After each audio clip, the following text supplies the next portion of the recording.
కేసులో Govindappa Balaji remand report లో కీలక అంశాలు వెలుగులోకి వచ్చాయి. లిక్కర్ సిండికేట్ లో గోవిందప్ప బాలాజీ సభ్యుడిగా ఉన్నారు. మద్యం ఆర్డర్ ఆఫ్ సప్లై గుర్తింపు పొందిన బ్రాండ్లు నిలిపివేతలో గోవిందప్ప కీలకంగా వ్యవహరించారని సిట్ తేల్చింది.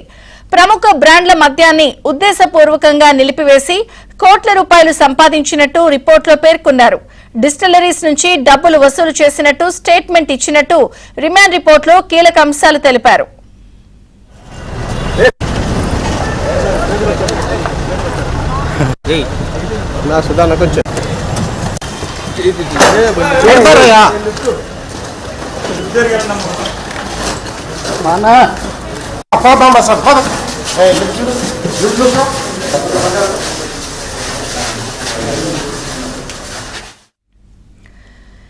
ఏపీ లిక్కర్ కేసులో గోవిందప్ప బాలాజీ రిమాండ్ రిపోర్ట్ లో కీలక అంశాలు వెలుగులోకి వచ్చాయి.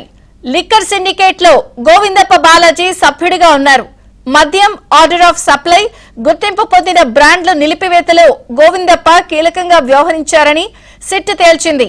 ప్రముఖ బ్రాండ్ల మద్యాన్ని ఉద్దేశపూర్వకంగా నిలిపివేసి కోట్లాది రూపాయలు సంపాదించినట్టు రిపోర్టులో పేర్కొన్నారు. డిస్టిలరీస్ నుంచి డబ్బులు వసూలు చేసినట్టు స్టేట్మెంట్ ఇచ్చినట్టు రిమాండ్ రిపోర్టులో కీలక అంశాలు తెలిపారు.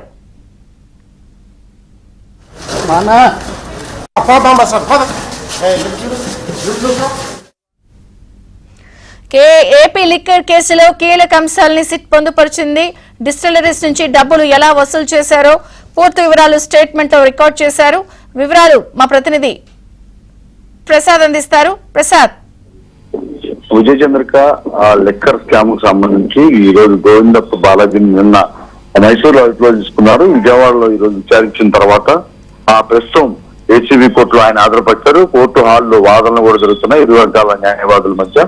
ప్రధానంగా ఈ కేసుకు సంబంధించి A33గా గోవిందప్ప బాలాజీ ఉన్నప్పటికీ కూడా ఈ వైసీపీ ప్రభుత్వం వచ్చిన తర్వాత మద్యం పాలసీకి సంబంధించి కీలకంగా ఈయన కూడా వ్యవహరించారని చెప్పి నిర్ధారించారు.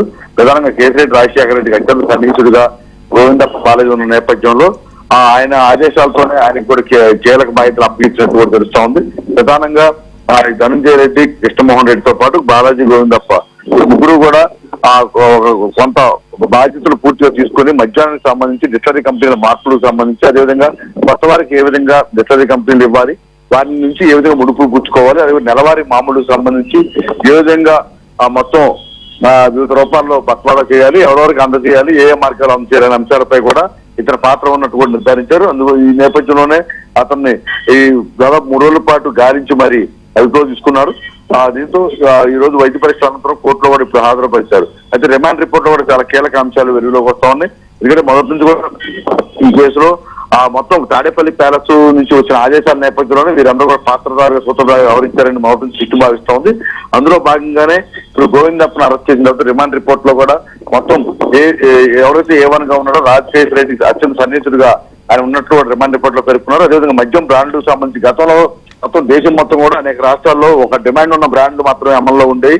అయితే వైసీపీ ప్రభుత్వం ఆంధ్రప్రదేశ్ లో అధికారం చేపట్టిన తర్వాత అటువంటి డిమాండ్ ఉన్న బ్రాండ్లు మొత్తాన్ని పూర్తిగా నిలిపివేసి సొంత తయారీతో సొంతంగా ఒక వ్యవస్థను ఏర్పాటు చేసి మద్యం తయారీకి సంబంధించి అన్యాయాన్ని వైసీపీ నాయకుల్ని కీలకంగా ఆ బ్రాండ్లకు సంబంధించి లేదా తయారీ కేంద్రాలకు యజమానులుగా మార్చిన వైనం కూడా ఇప్పుడు తేటతెల్లమైంది.